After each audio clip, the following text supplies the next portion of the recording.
Today I'm going to be painting a Sandpiper on a little Crescent watercolor artboard. For my paint I'm going to be using anthracnone blue, cobalt blue, a burnt umber, and some hematite genuine for some granulation. My board tilted a little bit, and we'll put in some water. I'm going to paint around the bird with the water. And the board is going to act a little bit differently than the watercolor paper will. It picks up easy on the board, but water in the paint doesn't soak in like it does on the paper. But the benefit is that it stays flat. Okay, so I'm going to start with some cobalt. Then add in a little bit of cobalt up here too. And add in some of the darker blue. I want the background to be darker, that the bird will show up a little bit more. Paint around some little feathers right there. I'm going to work fast. I'm not sure how much drying time I'm going to have here. I could just paint over his beak since it's going to be darker later. I'm just going to paint over his legs. It's going to be black anyway. Okay, I want to add in some hematite while that's still wet.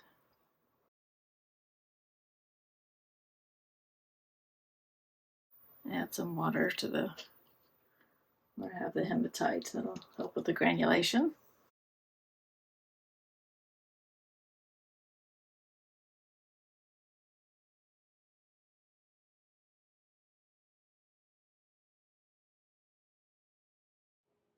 I'm picking up some paint with a just damp brush.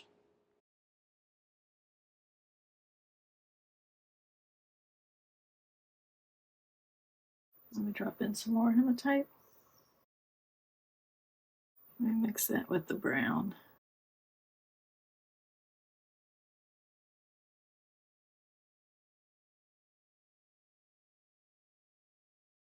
Its eye is going to be dark in the end, but I'm going to start off with a little bit of sienna, a little bit of pink in with that as well. I can keep the highlight in there. And just with the natural brush shape, I'm going to paint in some of these feathers here. I want to watch the shape of the feathers and also the direction that they're going. And there's little tiny guys up here.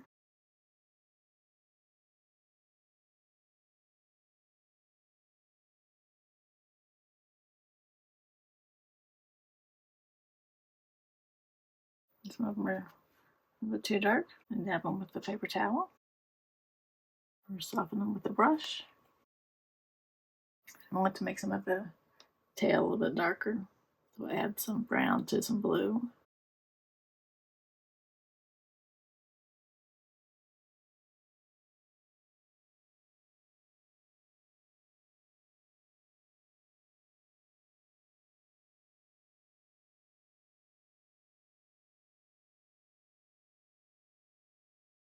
I just picked up a little bit of indigo.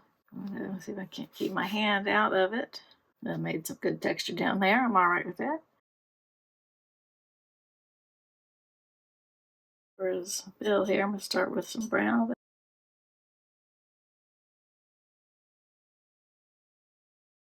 And then go in with some indigo.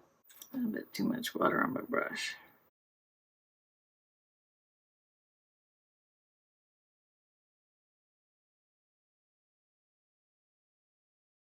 And continue to work on his feathers. I'm going to paint around some of these, leaving some white.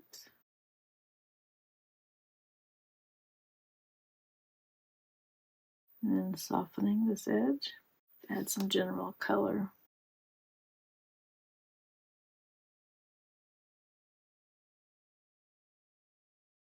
Okay, I'm going to pick up a little bit darker color. Just add a little bit of blue to the brown, make it a little bit darker. And add in some little dots here and there. I'm going to have details around his eye.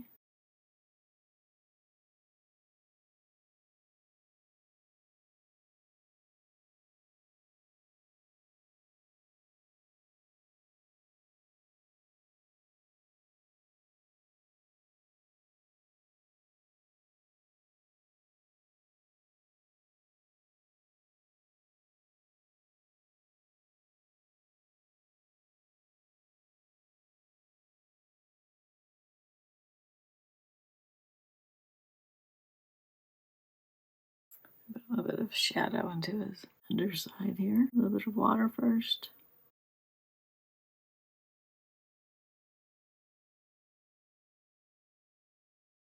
Now let's try to put his legs back in.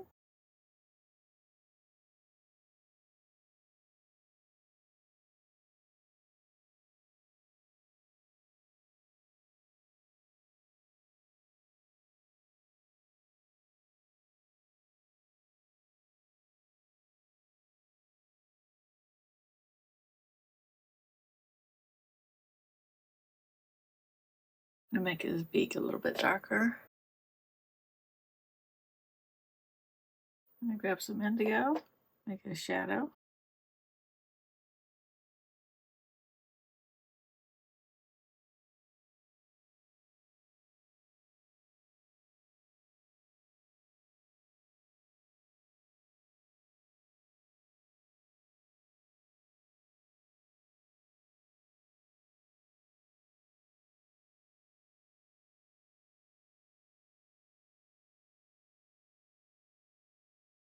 I'm going to soften the back line of the shadow. And pick up a little line where his beak is. Maybe a little bit longer. There we go.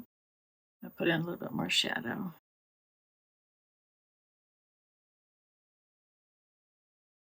And put a little bit of warmth under here. I'm going to pick up a little bit of blue.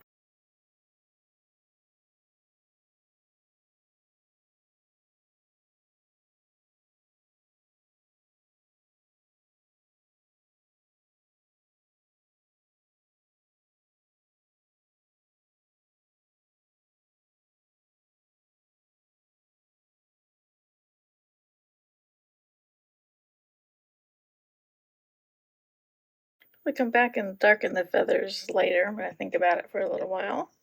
I used the same process to darken his feathers. I also extended his beak into the water and added some gouache for some reflections and some splatter on the sand. Check out my Etsy shop if you're interested in this original watercolor. The link is in the description. When it was finished, I sealed it with Dorland's wax medium. You can see my short for that process.